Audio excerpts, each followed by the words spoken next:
Okorocha advocates 50 to 70% cut in senators, reps, and other salaries.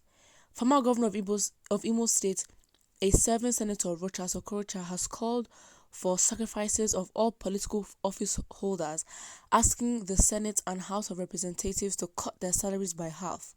Okorocha said the lifestyle of most politicians responsible for the recent nationwide protests demanding for a national sacrifice on the path of politicians and other public office holders.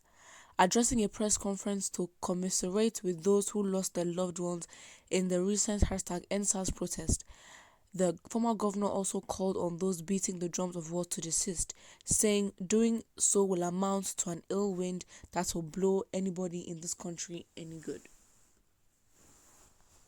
The situation now calls for a national sacrifice from the leadership. Even if we are going to turn the senators to live in hostels, let everybody cut down 50 to 70% of his or her income so that the youth will also have a sense of belonging that the leaders are making a sacrifice.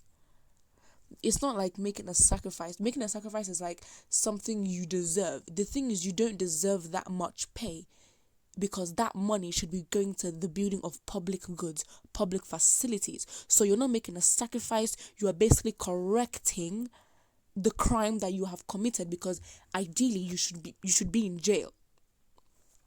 The truth is that our lifestyle provokes the youths. We must call on leaders, the legislature and the executives to change our lifestyle as a mark of sacrifice. No, it is not a mark of sacrifice.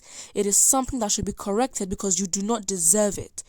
When you make a sacrifice, it's as though you're giving up something that you've worked for, and therefore it would help you. But no. The funds that you guys are living large with are meant for the public goods. Like, the schools are not well done, the healthcare system is absolute rubbish, and why should you be having that kind of money? Of course it is questionable. It is not necessarily because they are comfortable with what they get. Even when they have thousands of people that supported them in addition to the extended family system in Africa. There are in-laws, friends, classmates, political associates, and at the end of the day, the federal house members end up in penury. However, I strongly advocate that the legislatures and the executives must make sacrifices from their salaries and allowances as a way of ameliorating the situation the youths are facing. On the Lekki shooting, Okorocha said, "I am sad over the ugly situation we found ourselves as a nation." You didn't find yourself as a nation because, again, you can't. This is gaslighting and toxic.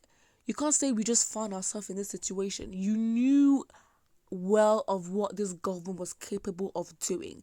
You knew that if you did not, keep up to your duties, you'd definitely aggravate the youth, and they've turned back. So it's not an ugly situation as if you didn't expect it. Of course it's expected. You don't do your job, you literally gaslight and maltreat the youths, and you expect that, oh wow, it is such a surprise that we find ourselves here.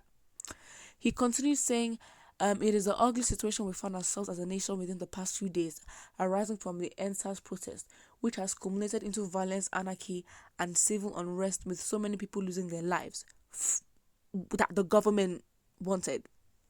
Yes, I know that this is not the time to apportion blames or claim who is right or wrong, because there must be a victor, or there must never be a victor or vanquished in this battle. We must give peace and a chance to allow the nation that the entire Africa depends on to thrive in peace. What started a few days ago as a peaceful protest escalated into losing many souls and burning properties, with people living in fears. The situation is very unfortunate and highly regrettable. I want to sympathize with those who have lost their lives and loved ones due to the protest. The thing is, before the protest, it was fine. The minute the government sent the military to go and shoot the people, allegedly, of course you aggravated the people even more. And even before that, the thugs that the government sent were the ones hijacking the protest. There's so many videos and proofs online of leaders, of governors saying that, or ordering that the thugs should go and hijack protest.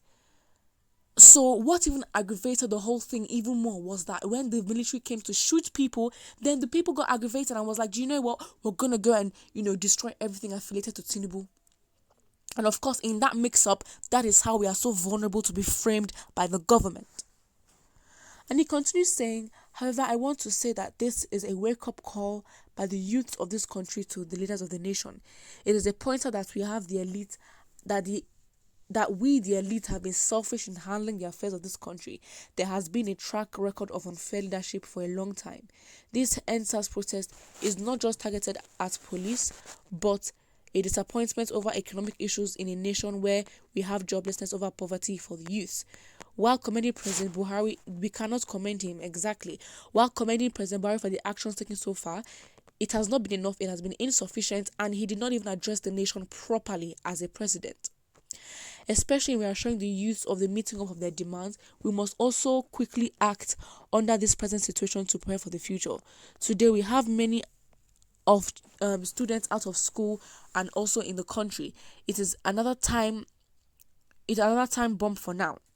While the situation is getting under control, the government and leaders must rise to their responsibilities to ensure that such future occurrences do not happen again. Yes, it was anchored NSAS. The Nigerian youths were not against police but against a certain segment of the police formation. So killing innocent policemen and women and military personnel is really uncalled for. The social media have not helped matters in this period, especially when people are posting old pictures and making them look like current ones, with people believing it and otherwise. But the thing is, while people posting old ones is because the old ones had not been resolved, and so they're bringing all the issues swept under the rug to light.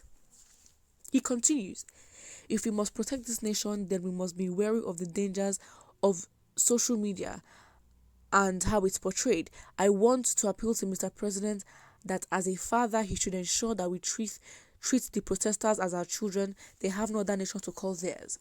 We must take some steps towards showing understanding over what has happened. However, I call on the political, religious, and other leaders, irrespective of affiliations, to rise up and condemn what is condemnable and call for peace in every part of the country.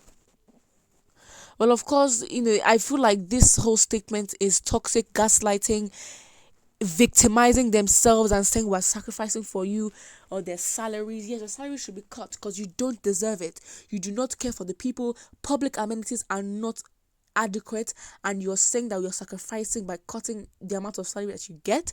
Even in first world countries, they don't even earn as much as you guys do, and yet you're saying, oh, we need to cut down. And then you, Rochas Okorocha, saying he commends President Buhari. You can't commend somebody who has not even done 1% for the people.